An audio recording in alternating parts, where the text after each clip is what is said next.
Price the lord, hallelujah. ದೇವರ ನಾಮಕ್ಕೆ ಸ್ತೋತ್ರವಾಗಲಿ. ಪ್ರಾರ್ಥನೆ ಮಾಡಿಕೊಳ್ಳೋಣ.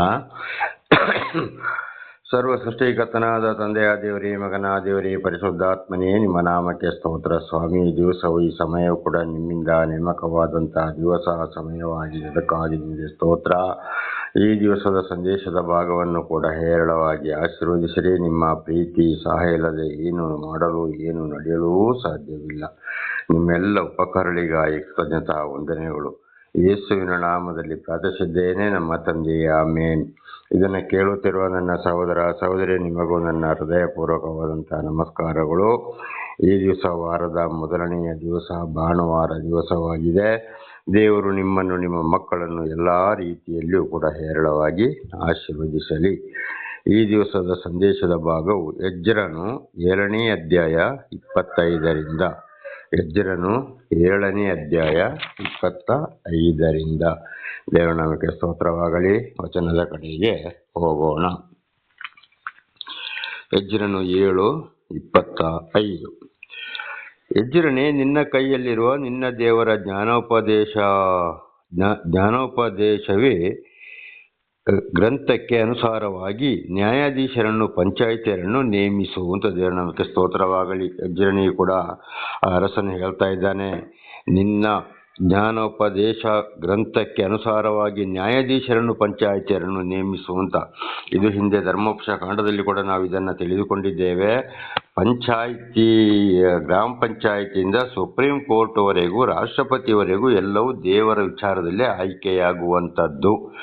ಆದರೆ ಇವತ್ತು ಏನಾಗಿದೆ, ಹಣ ಬಳದ, ತೋಳು ಬಳದ ಆಸೆಯಿಂದ ಇವತ್ತು ನಾನಾ ರೀತಿ ಅಧಿಕಾರವನ್ನು ಹಿಡಿತಾರೆ.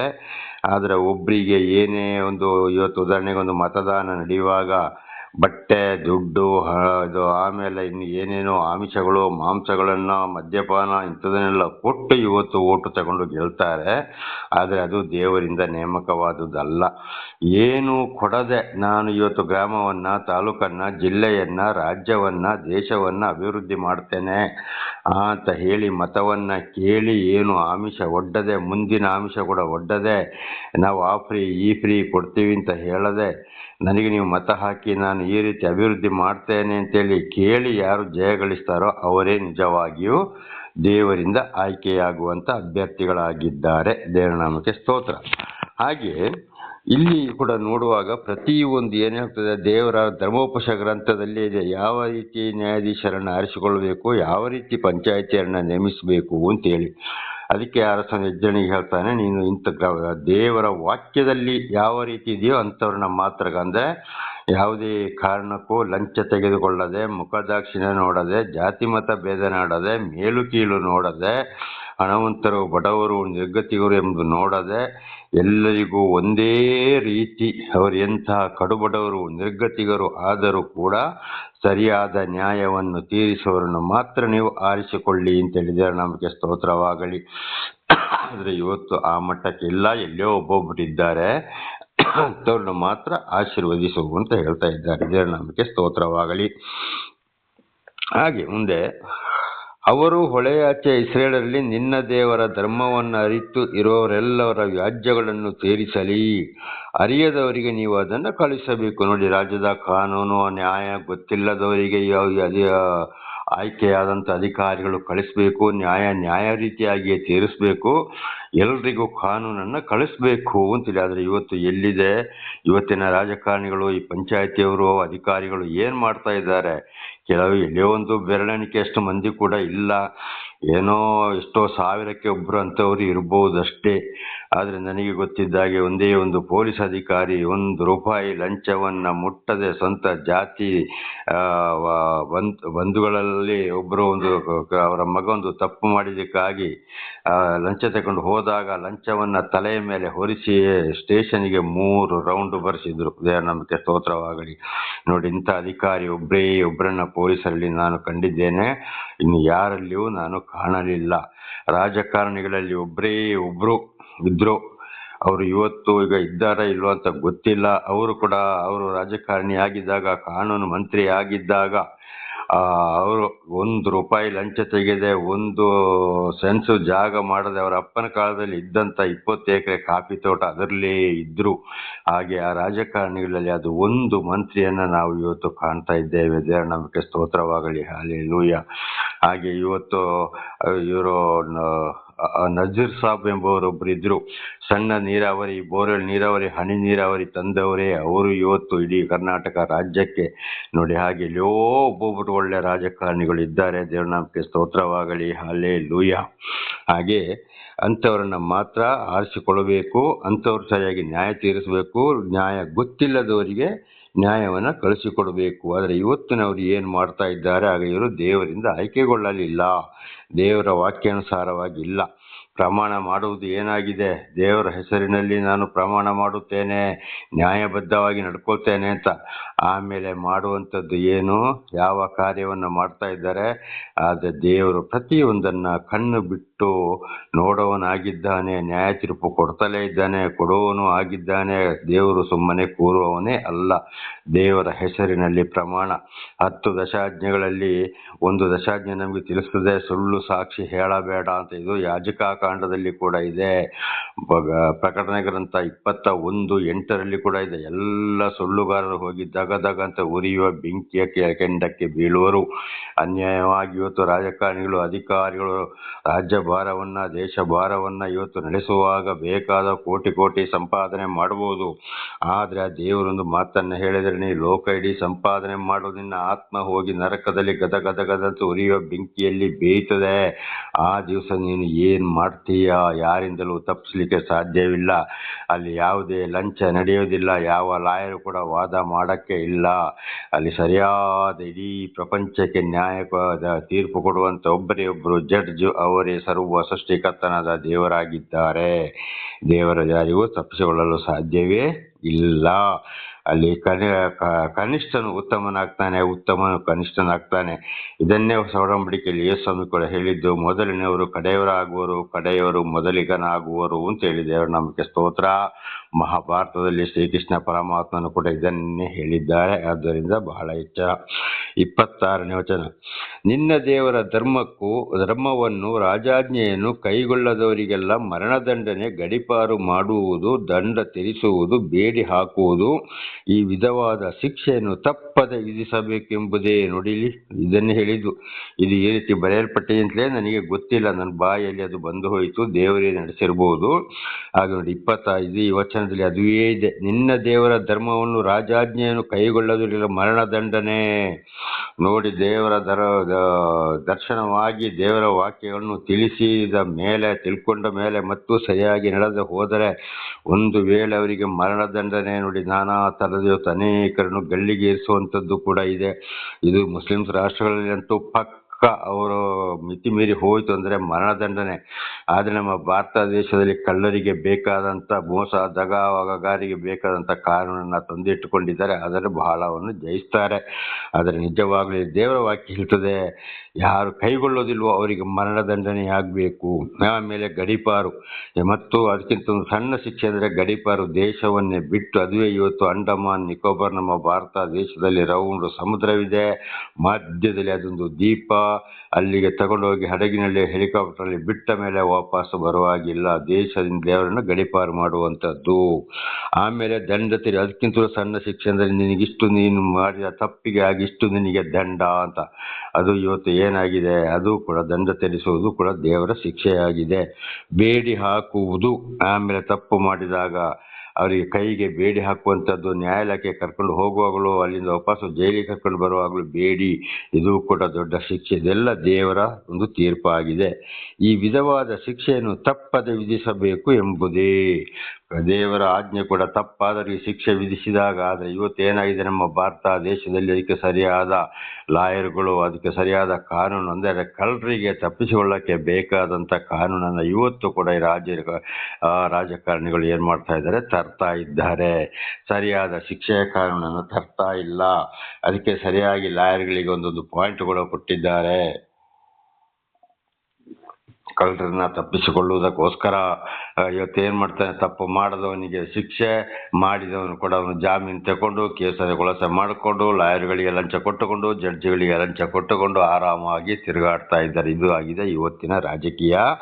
ಆದರೆ ದೇವರಿಂದ ಶಿಕ್ಷೆಯನ್ನು ತಪ್ಪಿಸಿಕೊಳ್ಳಲು ಯಾರಿಂದಲೂ ಸಾಧ್ಯವಿಲ್ಲ.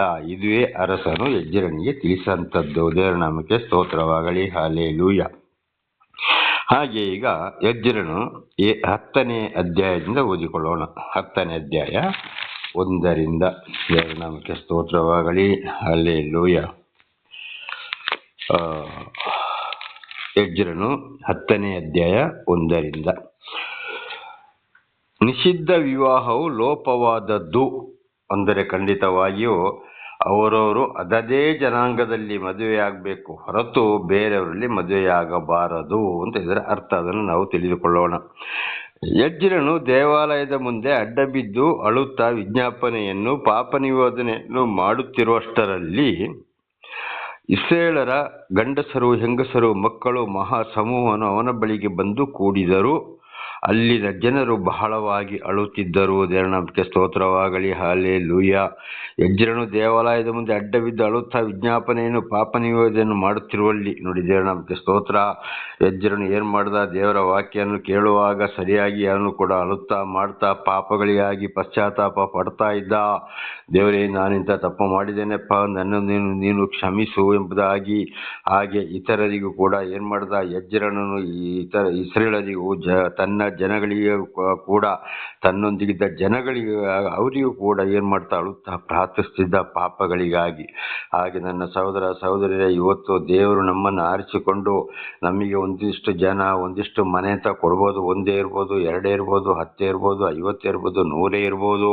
ಸರಿಯಾಗಿ ದೇವರಿಂದ ಆಯ್ಕೆಗೊಂಡವರ ಸತ್ಯ ಸುವಾರ್ತೆಯನ್ನು ಕೇಳಿದಾಗ, ಸತ್ಯ ಸುವಾರ್ತೆಯನ್ನು ಬೋಧಿಸುವವರ ಹಿಂದೆ ಅವರನ್ನು ಯಾರು ಹಿಂಬಾಲಿಸ್ತಾರೋ ಅಂಥವರಿಗೆ, ಅಂಥ ಸೇವಕರುಗಳು ಏನು ಮಾಡಬೇಕು? ಅಂಥವರಿಗಾಗಿ ದೇವರಲ್ಲಿ ಪ್ರಾರ್ಥಿಸಬೇಕು. ದೇವರೇ, ಇವರನ್ನು ಕ್ಷಮಿಸು, ನನ್ನನ್ನು ಕ್ಷಮಿಸಪ್ಪ ಅಂತೇಳಿ.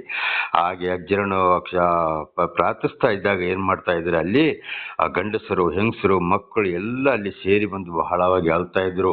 ಅಯ್ಯೋ, ನಾವು ತಪ್ಪು ಮಾಡಿದ್ದೇವಪ್ಪ, ನಮಗಾಗಿ ಎಜ್ರನು ಈ ರೀತಿ ಪ್ರಾರ್ಥಿಸಿದ್ನಲ್ಲ ಅಂತ. ನೋಡಿ, ನಿಜವಾಗಿ ಇಲ್ಲಿ ಕೂಡ ನಾವು ನೋಡುವಾಗ ಎಜ್ರನು ಕೂಡ ದೇವರಿಂದ ಆಯ್ಕೆಯಾಗಿದ್ದಾನೆ ಅಂತ ಹೇಳೋದ್ರಲ್ಲಿ ಯಾವುದೇ ಸಂಶಯವಿಲ್ಲ. ನಿಜವಾಗಿ ದೇವರಿಂದ ಆಗಿರುವುದಾದರೆ ಎಜ್ರನ ಹಾಗೆ ದೇವರು ಯಾರನ್ನು ಅವನ ಕೈಗೆ ಕೊಟ್ಟಿದ್ದಾರೋ, ಯಾರನ್ನು ಅವನು ನಡೆಸ್ತಾ ಹೋಗ್ತಾನೋ, ಯಾರಿಗೆ ಅವನೊಂದು ಲೀಡರ್ ಆಗಿದ್ದಾನೋ ಅಂಥವರಿಗೋಸ್ಕರ ಎಜ್ರನು ಪ್ರಾರ್ಥಿಸಿದ ಹಾಗೆ ಇವತ್ತು ಅನೇಕರು ದೇವರಿಂದ ಆಯ್ಕೆಯಾದವರು ಸತ್ಯ ಸುವಾರ್ತೆಯನ್ನು ಸಾರಿದಾಗ, ದೇವರು ಯಾರನ್ನು ನಡೆಸ್ತಾರೋ ಅಂಥವ್ರನ್ನ ಹಿಂಬಾಲಿಸಿದಾಗ ಅಂಥವರಿಗೋಸ್ಕರ ಏನು ಮಾಡ್ತಾರೆ? ಅವರ ಗಂಡಸರು ಹೆಂಗಸರು ಮಕ್ಕಳಿಗಾಗಿ ಪ್ರಾರ್ಥಿಸ್ತಾರೆ. ದೇವರ ನಾಮಕ್ಕೆ ಸ್ತೋತ್ರವಾಗಲಿ. ಆದರೆ ಒಬ್ಬೊಬ್ರು ಏನು ಮಾಡ್ತಾರೆ? ಇವತ್ತು ಪಶ್ಚಾತ್ತಾಪ ಹೇಳೋದು ಗೊತ್ತೇ ಇಲ್ಲ. ಗೊತ್ತಿದ್ರು ಕೂಡ ಅವರಿಗೆ ಯಾರು ಬಹಳವಾಗಿ ದುಡ್ಡು ಕೊಟ್ಟರು, ಬಹಳವಾಗಿ ಯಾರು ಸಹಾಯ ಮಾಡ್ತಾರೆ ಅಂಥವರಿಗಾಗಿ ಮಾತ್ರ ಪ್ರಾರ್ಥಿಸುವವರಾಗಿದ್ದಾರೆ. ಇವರು ದೇವರಿಂದ ಆಯ್ಕೆಗೊಳ್ಳಲಿಲ್ಲ. ದೇವರಿಂದ ಆಯ್ಕೆಗೊಂಡವರಾದರೆ ಎಜ್ರನ ಹಾಗೆ ಇರುತ್ತಾರೆ. ದೇವರ ನಾಮಕ್ಕೆ ಸ್ತೋತ್ರ. 2ನೇ ವಚನ. ಆಗ ಏಲಾಮ್ ಸಂತಾನದ ಯೆಹೀಯೇಲನ ಮಗನಾದ ಶೇನ್ಯನು ಎಜ್ರನಿಗೆ, ಇಸ್ರಾಯೇಲರಾದ ನಾವು ಅನ್ಯಜನರಾದ ಈ ದೇಶ ನಿವಾಸಿಗಳಿಂದ ಹೆಣ್ಣನ್ನು ತೆಗೆದುಕೊಂಡು ನಮ್ಮ ದೇವರಿಗೆ ವಿರುದ್ಧವಾಗಿ ದ್ರೋಹ ಮಾಡಿದರು. ನಮ್ಮನ್ನು ನಾವು ತಿದ್ದುಕೊಳ್ಳುವ ನಿರೀಕ್ಷೆ ಇನ್ನೂ ಉಂಟು. ದೇವರ ನಮಗೆ ಸ್ತೋತ್ರವಾಗಲಿ. ಆಗಲಿ ಹೇಳ್ತಾರೆ, ನಾವು ಇವತ್ತು ನಾವು ದೇವರು ನಮ್ಮನ್ನು ಆದುಕೊಂಡ್ರೂ ಕೂಡ ಅನ್ಯರಿಗೆ ನಾವು ಹೆಣ್ಣನ್ನು ಕೊಡ್ಬೋದು, ಹೆಣ್ಣುಗಳನ್ನು ತಗೊಳ್ಬೋದು. ಆಗ ಇದರಲ್ಲಿ ನಾವು ಅದನ್ನು ಪಶ್ಚಾತ್ತಾಪ ಪಟ್ಟು ಸರಿ ಮಾಡ್ಕೊಳ್ಬಹುದು ಎಂಬ ನಿರೀಕ್ಷೆ ಉಂಟು ಅಂತೇಳಿ ದ್ರೋಹ ಮಾಡಿದರು. ನಮ್ಮನ್ನು ನಾವು ತಿದ್ದುಕೊಳ್ಳೋದಕ್ಕೆ ಅಲ್ಲಿ ಏನು ಮಾಡಿದ್ದಾರೆ? ಕ್ಷಮೆ ಇದೆ, ಸಮಯ ಇದೆ ಅಂತೇಳಿ ಎಜ್ರನಲ್ಲಿ ಈ ಇಸ್ರಾಯೇಲರು ಬೇಡಿದರು. ಇದು 3ನೇ ವಚನ. ಸ್ವಾಮಿಯಾದ ನೀನು ನಮ್ಮ ದೇವರಾಜ್ಞೆಯನ್ನು ಗೌರವಿಸುವವರು ಹೇಳಿಕೊಟ್ಟ ಬುದ್ಧಿವಾದನುಸಾರ ಇಂಥ ಎಲ್ಲ ಹೆಂಡತಿಯರನ್ನು ಅವರ ಮಕ್ಕಳನ್ನು ಕಳುಹಿಸಿ ಬಿಡುವುದಾಗಿ ಈಗಲೇ ನಮ್ಮ ದೇವರಿಗೆ ಪ್ರತಿಜ್ಞೆ ಮಾಡಿ ಧರ್ಮಶಾಸ್ತ್ರಕ್ಕನುಸಾರವಾಗಿ ನಡೆಯೋಣ. 7 ಕಾರ್ಯವನ್ನು ವಹಿಸತಕ್ಕವನು ನೀನು, ನಾವಾದರೂ ನಿನ್ನ ಸಹಾಯಕರು, ಧೈರ್ಯದಿಂದ ಕೈ ಹಾಕು ಎಂದು ಹೇಳಿದನು. ಆಗ ಎಜ್ರನು ಎದ್ದು ಯಾಜಕರು ಮತ್ತು ಲೇವಿಯರ ಮುಖ್ಯಸ್ಥರಿಗೂ ಎಲ್ಲ ಇಸ್ರಾಯೇಲರಿಗೆ ಪ್ರಕಾರ ನಡೆಯುವುದಾಗಿ ಪ್ರಮಾಣ ಮಾಡಬೇಕೆಂದು ಹೇಳಲು ಅವರು ಹಾಗೆ ಪ್ರಮಾಣ ಮಾಡಿದರು. ಅದಕ್ಕೆ ಮೊದಲು ನೋಡಿ, ಅಲ್ಲಿ ಇಸ್ರಾಯೇಲರು ಏನ್ ಮಾಡಿದ್ರು, ಈಗ ಅವರು ಇತರ ಅನ್ಯ ಧರ್ಮೀಯರನ್ನ ಮದುವೆ ಮಾಡಿಕೊಂಡು ಅಲ್ಲಿ ಹೆಂಡತಿ ಮಕ್ಕಳು ಸಂಸಾರಸ್ಥರಾದ್ರು. ಎಜ್ರನ ಮಾತು ಅಲ್ಲಿ ಕೇಳಿದಾಗ ಅಲ್ಲಿ ಖಂಡಿತವಾಗಿ ಅಯ್ಯೋ ಬೇಡ, ನಾವು ಅವರನ್ನು ಬಿಟ್ಟು ಬಿಡ್ತೇವೆ, ನಮಗೆ ಅವರು ಬೇಡವೇ ಬೇಡ, ನಾವು ತಿದ್ದಿಕೊಳ್ತೇವೆ ಅಂತ ಹೇಳ್ತಾರೆ. ಆಗ ಎಜ್ರನು ಏನ್ ಮಾಡ್ತಾನೆ, ಎಲ್ಲ ಲೇವಿಯರ ಮುಖಸ್ಥರು ಯಾಜಕರನ್ನು ಕರೆದು ಅವರ ಕೈಯಿಂದ ಹಾಗೆ ಪ್ರಮಾಣ ಮಾಡಿಸಿಕೊಂಡರು. ದೇವರ ನಾಮಕ್ಕೆ ಸ್ತೋತ್ರಗಳಿದ್ರೆ, ನಾವು ಅವರ ಅನ್ಯರನ್ನ ಬಿಟ್ಟು ಬಿಡ್ತೇವೆ, ನಾವು ತಪ್ಪು ಮಾಡಿದ್ದೇವೆ, ಅನ್ಯರನ್ನ ಮದುವೆ ಮಾಡಿಕೊಂಡಿದ್ದೇವೆ ಅಂತೇಳಿ. ಹಾಗೆ ಇದರ ಅರ್ಥ ಏನಪ್ಪಾ ಅಂದ್ರೆ, ಮುಂದೆ ಇದು ಹೊಸ ಒಡಂಬಡಿಕೆಯಲ್ಲಿ ಬರುವಾಗ ಅಪೊಸ್ತಲರಾದ ಪೌಲರು ಹೇಳ್ತಾರೆ, ಒಂದು ಹುಡುಗಿ ಒಂದು ಹುಡುಗನನ್ನು ಪ್ರೀತಿಸಿದರೆ, ಅದರ ಹುಡುಗ ಹುಡುಗಿಯನ್ನು ಪ್ರೀತಿಸಿದರೆ ಅವರನ್ನು ಬೇರೆಯಾಗಲು ಬಿಡಬಾರದು. ಒಂದು ಆತ್ಮದಿಂದ ಇನ್ನೊಂದು ಆತ್ಮ ದೇವರ ಬಳಿಗೆ ಬಂದಾಗೆ ಆಗ್ತದೆ. ದೇವರ ವಿಷಯವನ್ನು ಅವರಿಗೆ ಸಂಪೂರ್ಣವಾಗಿ ಸಾರಿ ಅವರನ್ನು ಒಪ್ಪಿಸಿ ದೀಕ್ಷಾ ಸ್ಥಾನವನ್ನು ಕೊಟ್ಟು ಸೇರಿಸಿಕೊಳ್ಳಬೇಕು. ನಂಬಿ ಬರೋದರಿಂದ ಅವರನ್ನು ಮತ್ತೆ ಮೋಸ ಆಗ್ಲಿಕ್ಕೆ ಬಿಡಬಾರದು ಅಂತ ಇದು ಹೊಸ ಒಡಂಬಡಿಕೆಯಲ್ಲಿ ತಿದ್ದುಪಡಿಯಾಗಿದೆ. ಹಳೆ ಒಡಂಬಡಿಕೆಯಲ್ಲಿ ಬಹಳ ಕಡ್ಡಾಯವಾಗಿತ್ತು. ಹಾಗೆ ಇವತ್ತೊಂದು ಹುಡುಗ ಹುಡುಗಿ ಅನ್ಯ ಧರ್ಮಿಯನ್ನು ಪ್ರೀತಿಸಿದರು, ಮತ್ತೆ ಅವರಿಗೆ ಸರಿಯಾಗಿ ದೇವರ ವಿಷಯವನ್ನ ತಿಳಿಸಿ ಅವರು ಖಂಡಿತವಾಗಿ ದೇವರು ಆದುಕೊಂಡವರ ಒಂದು ಕೂಟಕ್ಕೆ ಬರುವುದಾದರೆ ಬಂದ್ರೆ ಅವರನ್ನ ಏನ್ ಮಾಡಬೇಕು, ಅಲ್ಲಿ ದೀಕ್ಷಾಸ್ಥಾನವನ್ನು ಕೊಟ್ಟು ದೇವರ ಬಳಿಗೆ ಸೇರಿಸಬೇಕು. 10 ದಶಾಜ್ಞೆಗಳನ್ನ ತಿಳಿಸಿ. ಒಂದು ವೇಳೆ ಅವರು ಮಾತು ಕೇಳಿಲ್ಲ ಅಂದ್ರೆ ಅವರನ್ನ ಇಲ್ಲಿ ಎಜ್ರನು ಹೇಳಿದ ಹಾಗೆ ಅವರನ್ನು ತೊರೆದು ಬಿಡಬೇಕಾಗಿದೆ. ಜೊತೆಯಲ್ಲಿ ಇದ್ದರೆ ಇದು ಧರ್ಮೋಪದೇಶ ಕಾಂಡದಲ್ಲಿ ಕೂಡ ಬರೆಯಲ್ಪಟ್ಟಿದೆ. ಇಲ್ಲಾಂದ್ರೆ ಅವ್ರು ಏನ್ ಮಾಡ್ತಾರೆ, ಅನ್ಯ ವಿಗ್ರಹಾರಾಧನೆಗೆ ದೇವ ಲೋಕದ ವಿಷಯಕ್ಕೆ ಹೋಗ್ಬಿಡ್ತಾರೆ, ಇತರ ಕೆಡಿಸ್ತಾರೆ. ಹಾಲೆಲೂಯ. ಯಾಕಂದ್ರೆ ಧರ್ಮೋಪದೇಶದಲ್ಲಿ ಕೂಡ ಮೋಶೆ ಮುಖಾಂತರ ಬಹಳ ಚೆನ್ನಾಗಿ ದೇವರು ಹೇಳಿದ್ದಾರೆ. ಏನಂದ್ರೆ, ನಿಮ್ಮ ಮಕ್ಕಳನ್ನು ಕೂಡ ಏನ್ ಮಾಡಬೇಕು, ಇಸ್ರೇಲ್ ಕುಲಕ್ಕೆ ನೀವು ಕೊಡ್ಬೇಕಂದ್ರೆ ದೇವರು ಅವನ್ನ ಯಾರು ನಂಬಿದ್ದಾರೋ, ಯಾರು ಆದುಕೊಂಡಿದ್ದಾರೋ ಅವರಲ್ಲಿ ಮದುವೆ ಮಾಡಬೇಕು. ಇಲ್ಲದ್ರೆ ಅಲ್ಲಿಂದ ಹೆಣ್ಣನ್ನ ತಂದರೆ ಗಂಡಂದಿರನ್ನ ಅವರು ಅವರ ತಾಯಿ ಮನೆಗೆ ಕರ್ಕೊಂಡು ಹೋಗಿ ಅಲ್ಲಿ ವಿಗ್ರಹಾರಾಧನೆ ಮಾಡಿ ಗಂಡಂದಿರನ್ನ ಹಾದಿ ತಪ್ಪಿಸ್ತಾರೆ, ಅಥವಾ ಏನ್ ಮಾಡ್ತಾರೆ, ಇಲ್ಲಿ ಗಂಡನ ಮನೆಯನ್ನು ಕೂಡ ಹಾದಿ ತಪ್ಪಿಸ್ತಾರೆ ಎಂಬುದಾಗಿ ದೇವರ ನಾಮಕ್ಕೆ ಸ್ತೋತ್ರವಾಗಲಿ. ಅದೇ ರೀತಿ ಇವತ್ತು ಗಂಡು ಮಕ್ಕಳು ಕೂಡ ಹೆಣ್ಣು ಮಕ್ಕಳು ಕೂಡ ಏನ್ ಮಾಡಬೇಕು, ಅವರಿಗೆ ಸರಿಯಾಗಿ ಒಂದು ಹುಡುಗಿಯನ್ನ ತರುವುದಾಗ ಅಲ್ಲಿ ಆ ರೀತಿಯಲ್ಲಿ ಅವರಿಗೆ ದೇವರ ಮಾರ್ಗದಲ್ಲಿ ಅವರನ್ನ ನಡೆಸಬೇಕು.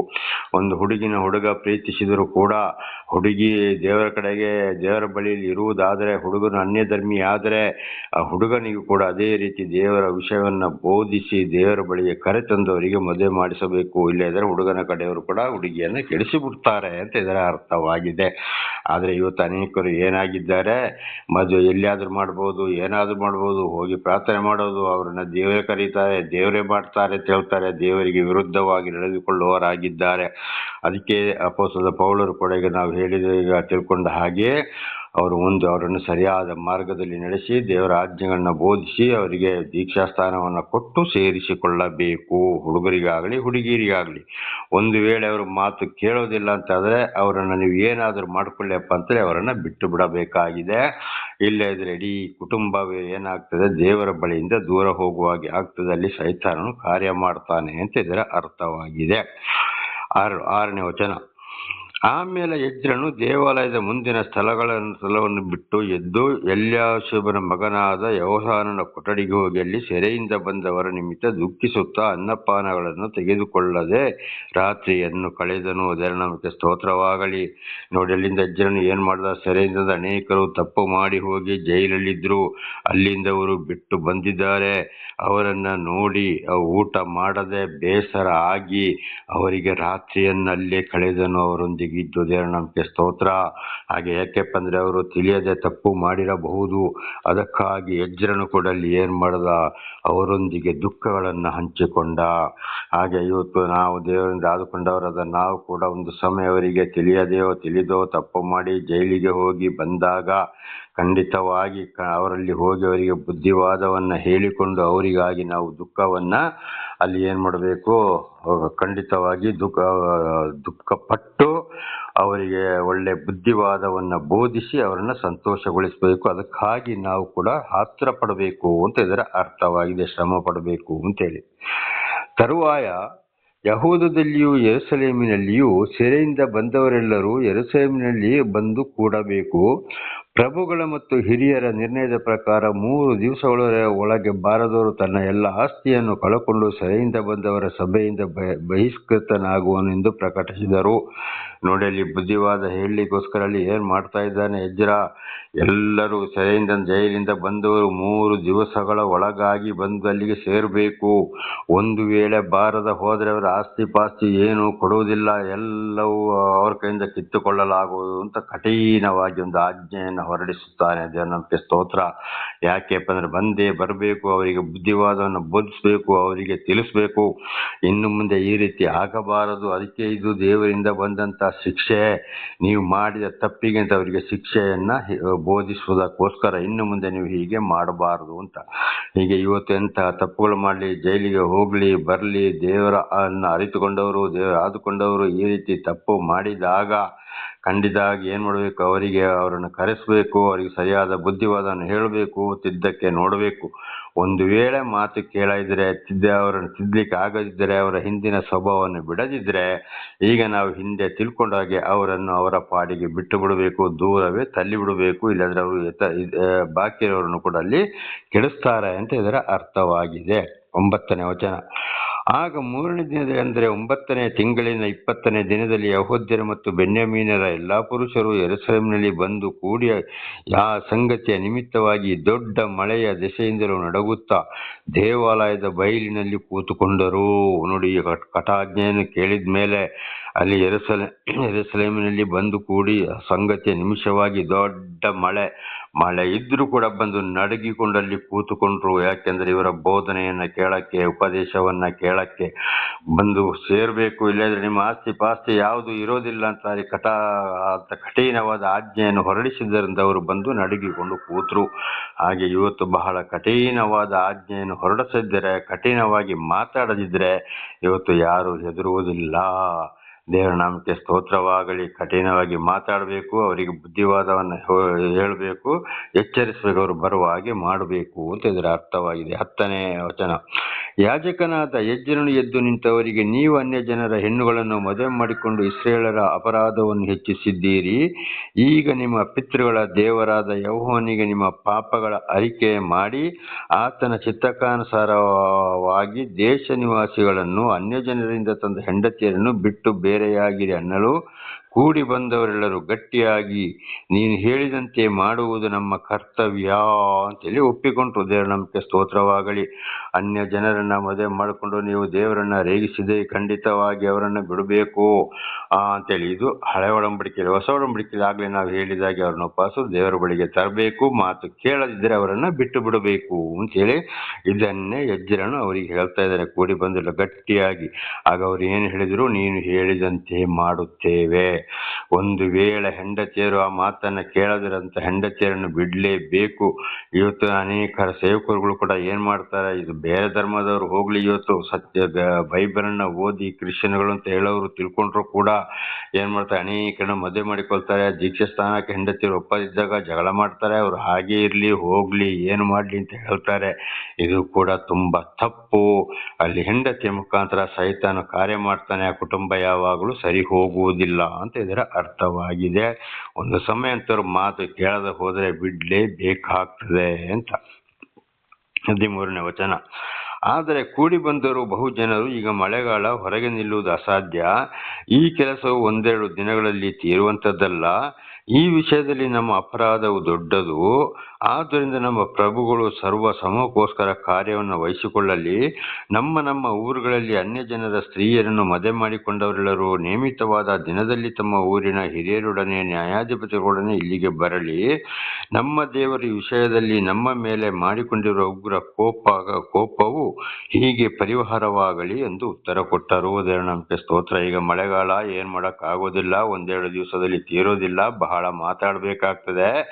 ಮಳೆಗಾಲ ಕಡಿಮೆ ಆಗಲಿ, ಮತ್ತೆ ಎಲ್ಲವೂ ಬಂದು ಸೇರೋಣ. ಈ ವಿಷಯವನ್ನು ಈಗ ಹೇಳಿದಾಗೆ ನಾವು ನಡ್ಕೊಳ್ಳೋಣ. ಆಗ ದೇವರ ಕೋಪವು ಅಲ್ಲಿ ಕಡಿಮೆ ಆಗ್ತದೆ ಅಂತೇಳಿ ಅಲ್ಲಿ ಊರಿನವರು ಬಂದು ಸೇರಿದವರು ಹೇಳಿದ್ರು. ಮಳೆಗಾಲದಿಂದ ಬಹಳ ಕಷ್ಟವಿದೆ ಅಂತೇಳಿ. ದೇವರ ನಮಗೆ ಸ್ತೋತ್ರ. ಹಾಗೆ ನನ್ನ ಸಹೋದರ ಸಹೋದರಿ, ದೇವರು ಆದುಕೊಂಡವರು ಇವತ್ತು ಮದುವೆ ಮಾಡಿಕೊಳ್ಳುವುದಾಗಲಿ ಮದುವೆ ಮಾಡಿ ಕೊಡುವುದಾಗಲಿ ಒಂದು ವೇಳೆ ಗೊತ್ತಿಲ್ಲದ ಹೋದರೆ ದೇವರ ವಿಷಯವನ್ನು ಅವರಿಗೆ ಸರಿಯಾಗಿ ಸಾರಿ ದೀಕ್ಷಾ ಸ್ಥಾನವನ್ನು ಕೊಡಿಸಿ ಅಲ್ಲಿ ಏನು ಮಾಡಬೇಕು, ಮದುವೆ ಮಾಡಿಕೊಳ್ಳಬೇಕು. ಹಾಗೆ ಅಷ್ಟು ಸುಲಭದಲ್ಲಿ ಒಪ್ಪಿಕೊಂಡು ಮದುವೆಗಾಗಿ ಅನೇಕರು ದೀಕ್ಷಾ ಸ್ಥಾನ ಮಾಡಿಸಿಕೊಳ್ತಾರೆ. ಆದರೆ ದೀಕ್ಷಾ ಸ್ಥಾನ ಮಾಡಿಸ್ತಾರೆ, ಅದು ಖಂಡಿತವಾಗಿಯೂ ಕೂಡದು. ಸರಿಯಾಗಿ 10 ದಶಾಜ್ಞೆಗಳನ್ನು ತಿಳಿಸು, ದೇವರ ವಿಷಯವನ್ನು ತಿಳಿಸಿ. ಉದಾಹರಣೆಗೆ ಒಂದು ಹುಡುಗಿ ಹುಡುಗನ ಜೊತೆಲಿ ಬರ್ಬೋದು, ಆಗಲಿ ದೇವರ ವಿಷಯವನ್ನ ಅವರಿಗೆ ತಿಳಿಸಿ ದೀಕ್ಷಾ ಸ್ಥಾನ ಕೊಟ್ಟ ಮೇಲೆ ಹುಡುಗಿ ತಂದೆ ತಾಯಿ ಮನೆಗೆ ಹೋಗಿ ಅಲ್ಲಿ ಪುನಃ ವಿಗ್ರಹಾಧನೆ ಮಾಟಮಯ ಅಂತ ಹಳೆಮಯ ಜೀವನಕ್ಕೆ ಒಳಗಾಗ್ಬೋದು. ಅದನ್ನು ಕೂಡ ಅಂದರೆ 10 ದಶಾಜ್ಞೆಗಳನ್ನು ಖಂಡಿತವಾಗಿ ತಿಳಿಸ್ಬೇಕು. ಇದಕ್ಕೆ ಒಳಗಾಗಬಾರ್ದು, ಶಿಕ್ಷೆ ಬರ್ತದೆ. ಮುಂದೆ ಹುಟ್ಟುವ ಮಕ್ಕಳು ಕೂಡ ಪಾಪಕ್ಕೆ ಗುರಿ ಆಗ್ಬೇಕಾಗ್ತದೆ ಅಂತೇಳಿ ಖಂಡಿತವಾಗಿ ತಿಳಿಸ್ಬೇಕಾಗ್ತದೆ. ಅದೇ ರೀತಿ ಹುಡುಗರು ಕೂಡ ಇವತ್ತು ದೇವರಿಂದ ದೇವರ ದರ್ಶನವನ್ನು ಪಡೆದು ದೇವರೊಂದಿಗೆ ಜೀವಿಸ್ತಿರೋ ಒಂದು ಹುಡುಗಿಯನ್ನ ಮದುವೆ ಮಾಡಿಕೊಳ್ಳುವುದಾದರೆ ಆ ಹುಡುಗರು ಕೂಡ ದೀಕ್ಷಾ ಸ್ಥಾನವನ್ನು ಪಡ್ಕೊಂಡು ಹುಡುಗಿಯ ಸವಾಸಕ್ಕೆ ಹೋಗಬೇಕು, ಇಲ್ಲದ್ರೆ ಖಂಡಿತವಾಗಿ ಹೋಗಬಾರದು. ಅಲ್ಲಿ ಕೂಡ ದೇವರ ಕೋಪಕ್ಕೆ ಗುರಿಯಾಗಬೇಕಾಗ್ತದೆ ಅಂತ ಇದರ ಅರ್ಥವಾಗಿದೆ. ಆದ್ರಿಂದ ಬಹಳ ಎಚ್ಚರವಾಗಿರಬೇಕು ನನ್ನ ಸಹೋದರ ಸಹೋದರಿಯರೇ. ಖಂಡಿತವಾಗಿ ಅನೇಕರು ಈ ರೀತಿ ಮದುವೆ ಮಾಡಿ ಮತ್ತೆ ನಾವು ಆ ಕಡೆಗೂ ಇದ್ದೇವೆ ಈ ಕಡೆಗೂ ಇದ್ದೇವೆ ಅಂತ ಅನೇಕರು ಹೇಳೋರಾಗಿದ್ದಾರೆ. ಸೇವಕರುಗಳು ಅವರಿಗೂ ಗೊತ್ತಿದ್ರು ಕೂಡ ಇದರ ಚಕಾರ ಅವರು ಎತ್ತುತ್ತಿಲ್ಲ, ಸರಿಯಾಗಿ ಖಂಡಿಸ್ತಾ ಇಲ್ಲ, ಹೇಳ್ತಾ ಇಲ್ಲ, ಕಠಿಣವಾಗಿ ಮಾತಾಡ್ತಾ ಇಲ್ಲ. ಆದ್ದರಿಂದ ಇವತ್ತು ಈ ಮದುವೆ ವಿಚಾರದಲ್ಲಿ ಕೂಡ ಬಹಳಷ್ಟು ಜನ ಇವತ್ತು ದೇವರ ಕೋಪಕ್ಕೆ ಗುರಿಯಾಗಿದ್ದಾರೆ. ಆದ್ದರಿಂದ ಬಹಳ ಎಚ್ಚರವಾಗಿರಬೇಕು. ಉದಾಹರಣೆಗೆ ಬ್ರಾಹ್ಮಣರನ್ನ ತಗೊಳ್ಳೋಣ. ಬ್ರಾಹ್ಮಣರು ಬೇರೆ ಕುಲದ ಒಂದು ಹುಡುಗಿಯರನ್ನ ಮದುವೆ ಮಾಡ್ತಾರ? ಅವರು ಖಂಡಿತವಾಗ್ಲೂ ಇಲ್ಲ. ಒಂದು ವೇಳೆ ಆದ್ರೂ ಕೂಡ ಅವ್ರು ಏನ್ ಮಾಡ್ತಾರೆ, ಕುಲದಿಂದಲೇ ಹೊರಗೆ ಹಾಕಿ ಬಿಡ್ತಾರೆ. ಅನೇಕ ಬ್ರಾಹ್ಮಣ ಹುಡುಗಿಯರು ಇವತ್ತು ಏನ್ ಮಾಡ್ತಾ ಇದ್ದಾರೆ, ಬೇರೆಯವರನ್ನ ಮದುವೆ ಆಗಿದ್ದಾರೆ, ಅವರನ್ನ ಮನೆಗೆ ಸೇರಿಸ್ತಲೇ ಇಲ್ಲ. ಅನೇಕ ಬ್ರಾಹ್ಮಣ ಹುಡುಗರು ಬೇರೆ ಹುಡುಗಿಯರನ್ನು ಮದುವೆ ಮಾಡ್ಕೊಳ್ತಾರೆ, ಅವರನ್ನು ಕೂಡ ಮನೆಯಿಂದ ದಬ್ಬಿ ಬಿಡ್ತಾರೆ, ಸೇರಿಸ್ತಲೇ ಇಲ್ಲ. ಉದಾಹರಣೆಗೆ ಮುಸ್ಲಿಮ್ಸರನ್ನ ತಗೊಳ್ಳೋಣ. ಒಂದು ಹುಡುಗಿಯನ್ನ ಪ್ರೀತಿಸಿದ್ರೆ ಇದು ಮುಸ್ಲಿಂ ಹುಡುಗಿ ಇತರ ಅನ್ಯ ಧರ್ಮದ ಹುಡುಗರನ್ನ ಪ್ರೀತಿಸಿದ್ರೆ ಹುಡುಗರನ್ನ ತಗೊಂಡು ಹೋಗಿ ಅವರಲ್ಲಿ ಅವರ ಕಾರ್ಯವನ್ನ ನೆರವೇರಿಸಿ ಧರ್ಮವನ್ನ ಬೋಧಿಸಿ ಅವರ ಜಾತಿಗೆ ಸೇರಿಸಿಕೊಳ್ಳುವವರಾಗಿದ್ದಾರೆ. ಅದೇ ರೀತಿಯೂ ಕೂಡ ದೇವರ ನಾಮಕ್ಕೆ ಸ್ತೋತ್ರವಾಗಲಿ, ಅವರು ಖಂಡಿತವಾಗಿ ಬಿಡುವುದೇ ಇಲ್ಲ. ಇದುವೇ ಇವತ್ತು ಪ್ರತಿ ಒಂದು ದೇವರ ನೇಮಕ ಇದುವೇ ಆಗಿದೆ. ಹಾಗೆ ಇದರಲ್ಲಿ ನಾವು ಕೂಡ ದೇವರ ದರ್ಶನವಾದ ಮೇಲೆ ದೇವರೊಂದಿಗೆ ಜೀವಿಸುವಾಗ ಇದೇ ರೀತಿ ಆಗಬೇಕು. ನಾವು ವಾಪಸ್ 2 ಪೇತ್ರ 2ನೇ ಅಧ್ಯಾಯದಲ್ಲಿ ಹೇಳಿದ ಹಾಗೆ ಮೈ ತೊಳೆದ ಹಂದಿ ವಾಪಸ್ ಎಲ್ಲಿ ಹೋಯಿತು, ಗೊಚ್ಚೆಗೆ ಹೋಯಿತು, ನಾಯಿ ಕಕ್ಕಿದ್ದನ್ನ ನೆಕ್ಕಲು ಹೋಯಿತು ಎಂಬುದಾಗಿ ಮತ್ತೆ ವಾಪಸ್ಸು ದೇವರ ಆಶೀರ್ವಾದವನ್ನು ನಾವು ಕಳೆದುಕೊಳ್ಳಬಾರದು. ಇದು ನಮ್ಮ ವೇದಗಳ ಪ್ರಕಾರವೂ ಕೂಡ ಇದುವೇ ಆಗಿದೆ. ಹಾಗೆ ಅನ್ಯ ಧರ್ಮೀಯರೊಂದಿಗೆ ಸಹವಾಸವೇ ಮದುವೆ ಸಹವಾಸವು ಕೂಡ ಇರಬಾರದು. ಅಲ್ಲಿ ಕೂಡ ದೇವರ ಕೋಪ ಇಳಿದು ಬರ್ತದೆ ಎಂಬುದಾಗಿ ನಾವೀಗ ತಿಳಿದುಕೊಂಡಿದ್ದೇವೆ. ದೇವರ ನಾಮಕ್ಕೆ ಸ್ತೋತ್ರವಾಗಲಿ. ವಿವಾಹದ ಒಂದು ಪದ್ಧತಿಯನ್ನ ಈಗ ಯಜ್ಞನ ಪುಸ್ತಕವು ಕೂಡ ಇಲ್ಲಿಗೆ ಮುಕ್ತಾಯವಾಯಿತು. ದೇವರ ನಾಮಕ್ಕೆ ಸ್ತೋತ್ರ. ಈಗ ಮುಂದೆ ನೆಹಮೀಯ ಎಂಬ ಒಂದು ಪ್ರವಾದ್ಯ ಗ್ರಂಥಕ್ಕೆ ಹೋಗೋಣ. ನೆಹಮೀಯ 1ನೇ ಅಧ್ಯಾಯ 1ರಿಂದ. ದೇವರ ನಾಮಕ್ಕೆ ಸ್ತೋತ್ರವಾಗಲಿ. ಹಲ್ಲೆಲೂಯಾ.